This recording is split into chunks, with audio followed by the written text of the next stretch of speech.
ಎಲ್ಲರಿಗೂ ನಮಸ್ಕಾರ. ಹಬ್ಬ ಬಂತಂದರೆ ಪೂಜೆಗೆ ಮತ್ತು ಮುಡ್ಕೊಳ್ಳೋಕ್ಕೆ ಹೂ ಇರಲೇಬೇಕು. ಅದರಲ್ಲೂ ಹಬ್ಬದ ದಿನಗಳಲ್ಲಿ ಹೂ ಬೆಲೆ ಅಂತೂ ಜಾಸ್ತಿನೇ ಇರುತ್ತೆ. ಇನ್ನು ಕೆಲವೊಂದು ಕಡೆ ಹೂ ಸಿಗೋದು ಕಷ್ಟ ಆಗಿದೆ. ಸೊ ಹಳ್ಳಿಯಲ್ಲಿರೋರಿಗೆ ಬಿಡಿ, ಸ್ವರ್ಗದಲ್ಲಿರೋರು ಎಲ್ಲ ಥರದ ಹೂವನ್ನು ಸಿಗುತ್ತೆ ಅವರಿಗೆ.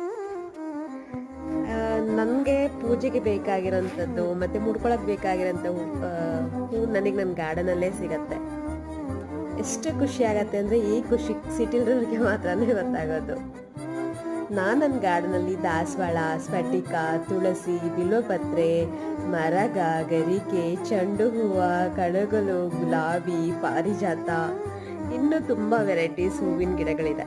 ಸೊ ನನಗೆ ಪೂಜೆಗೆ ಬೇಕಾಗಿರೋಂಥ, ಮುಡ್ಕೊಳಕ್ಕೆ ಬೇಕಾಗಿರೋಂಥ ಹೂವು ನನ್ನ ಗಾರ್ಡನಲ್ಲೇ ಸಿಗುತ್ತೆ. Thank you for watching.